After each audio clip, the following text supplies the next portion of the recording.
Hi friends, welcome back to our channel में गुगलू मुगलू।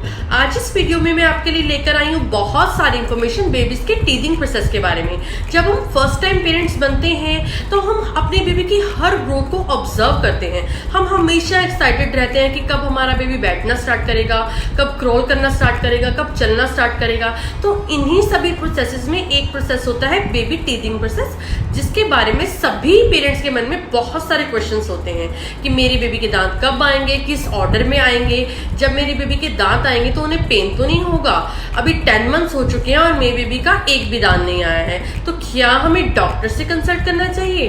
तो इन्हीं सभी क्वेश्चंस के आंसर हम इस वीडियो में देंगे।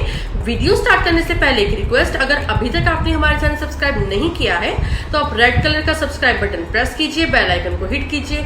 इससे क्या होगा, जो भी हम नया वीडियो अपने इस चैनल पर अपलोड करेंगे उसका आपको नोटिफिकेशन मिल जाएगा और आप कोई भी बेबी केयर से रिलेटेड वीडियो मिस नहीं करेंगे। तो जल्दी से वीडियो स्टार्ट करते हैं।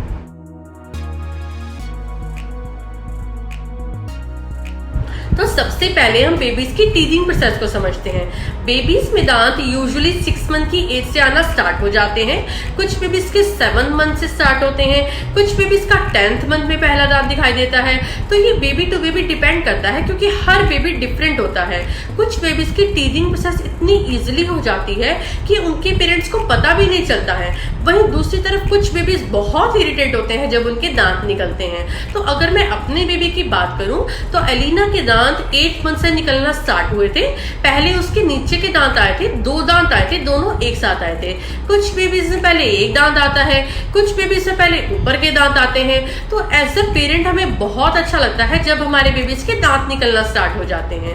तो अब एलिना पूरे 14 मंथ्स की हो चुकी है और उसके 6 दांत आ चुके हैं, 4 ऊपर के, 2 नीचे के। तो जब बेबीज के दांत आ जाते हैं तो उनके लिए अपने फूड को च्यू करना ईजी हो जाता है। तो ऐसे में हम उन्हें कुछ स्नैक्स भी ऑफर कर सकते हैं, लाइक बिस्किट्स, चिप्स। पर यहाँ पर हमें ये ध्यान देना चाहिए कि ये सब स्नैक्स हमें बेबीज को ज्यादा नहीं देना चाहिए, अदरवाइज बेबीज अपनी हेल्दी मील स्किप कर देंगे।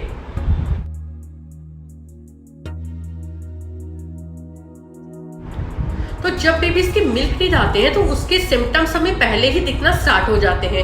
बेबीज बहुत इरिटेट रहने लग जाते हैं, कुछ बेबीज अपनी फिंगर कॉन्टिन्यूस माउथ में देते रहते हैं। तो यहाँ अगर हम बात करें तो एक दांत को आने में 1 to 7 डेज का टाइम लग जाता है। तो इस पीरियड के टाइम हमें अपनी बेबीज की एक्स्ट्रा केयर करनी चाहिए। तो अगर हम बात करें, जैसा कि हम पहले भी बता चुके हैं कि हर बेबी डिफरेंट होता है, तो हर बेबी का जो है टीथिंग प्रोसेस डिफरेंट हो सकता है। कुछ बेबीज में पहले एक दांत आता है, कुछ बेबीज में पहले 2 दांत एक साथ आते हैं, कुछ बेबीज में पहले नीचे के दांत आते हैं, कुछ बेबीज में ऊपर के दांत आते हैं। तो ये बेबी टू बेबी डिपेंड करता है।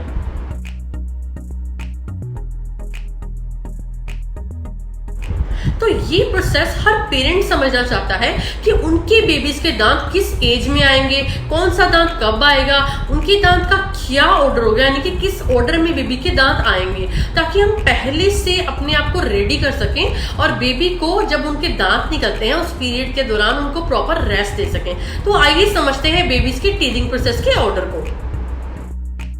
तो यहाँ बेबीज के दांतों को 5 कैटेगरीज में डिवाइड किया गया है: central incisors, lateral incisors, canine, and then first molar and then second molar. Central incisors start होते हैं 6 मंथ से एंड ये 12 मंथ तक ऑलमोस्ट आ जाते हैं। लैटरल इंसीजर्स स्टार्ट होते हैं 9 मंथ से एंड 16th मंथ तक ये आ जाते हैं।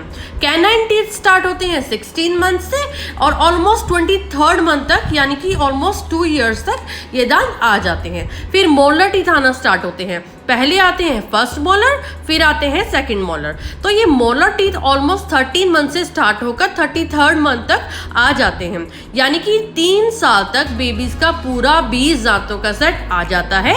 फिर 6 साल बाद ये मिल्क टीथ टूटना स्टार्ट हो जाते हैं एंड फिर परमानेंट टीथ आना स्टार्ट हो जाते हैं। तो यहाँ आप ये समझ लीजिए कि 12 से 14 साल तक की एज में बेबीज के प्रॉपर 32 दांतों का सेट आ जाता है, जो कि उनके परमानेंट टीथ होते हैं। तो यहाँ मैं आपको ये बताना चाहूंगी कि ये जो मोलर टीथ्स होते हैं पीछे वाले, जब ये निकलते हैं तो बेबीज को बहुत इरिटेशन होती है, क्योंकि इनका सरफेस एरिया अदर टीथ के कंपैरिजन में बहुत ज्यादा होता है। तो जब ये टीथ निकलते हैं तो बेबीज को बहुत पेन होता है। तो इस दौरान हमें अपने बेबीज को एक्स्ट्रा केयर देनी चाहिए। नेक्स्ट हम बात करते हैं कि हमें डॉक्टर से कब कंसल्ट करना चाहिए।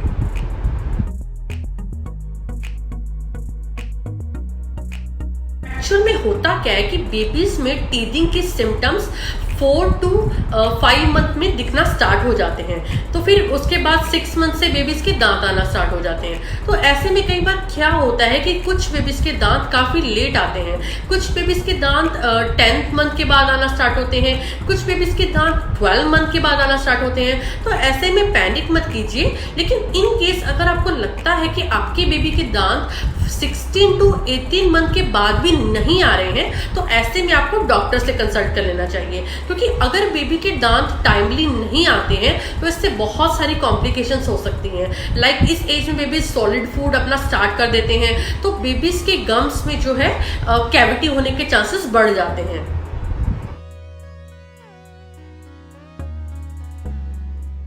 नेक्स्ट अगर हम बात करें कि बेबीज के दांत क्यों लेट आते हैं, तो ये हेरेडिटरी भी हो सकता है। हो सकता है कि आपकी फैमिली में कोई आपके पेरेंट्स या आपके ग्रैंड पेरेंट्स में कोई ऐसी प्रॉब्लम रही हो कि उनके दांत लेट आए हो, तो फिर क्या होता है कि बेबी में भी दांत लेट आने के चांसेस बढ़ जाते हैं। तो नेक्स्ट सेकंड रीजन अगर हम बात करें तो बेबीज में कैल्शियम डेफिशिएंसी की वजह से भी ये प्रॉब्लम हो सकती है, क्योंकि हम सब जानते हैं कि कैल्शियम बेबी की बोन एंड टीथिंग के लिए बहुत जरूरी होता है।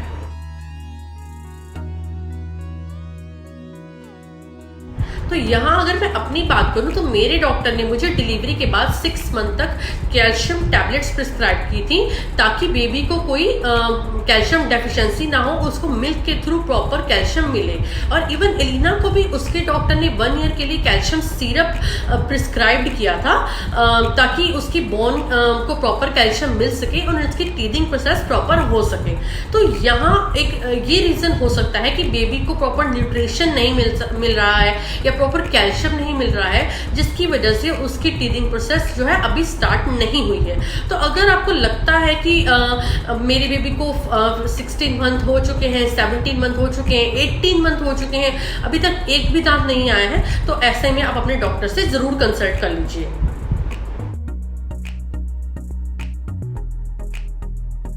तो क्या वो सिम्टम्स होते हैं या कैसे समझें कि बेबी के दांत आ रहे हैं, या क्या होम रेमेडीज हमें यूज करनी चाहिए कि जो बेबीज का जो ये टीथिंग प्रोसेस है वो इजीली हो जाए, वो टॉपिक मैंने यहाँ कवर नहीं किया है। उसके लिए मैंने एक अलग से वीडियो बनाया है, जिसका लिंक मैंने डिस्क्रिप्शन बॉक्स में मेंशन किया है, या आप डायरेक्टली हमारे चैनल पर जाकर वो वीडियो देख सकते हैं। तो होप फ्रेंड्स, मैंने इस वीडियो में जो भी इंफॉर्मेशन प्रोवाइड की है वो आपको यूजफुल लगी हो। अगर फिर भी आपके मन में कोई क्वेश्चंस है बेबी टीथिंग प्रोसेस को लेकर, तो आप हमें कमेंट करके पूछ सकते हैं, हम उसका आंसर डेफिनेटली देंगे।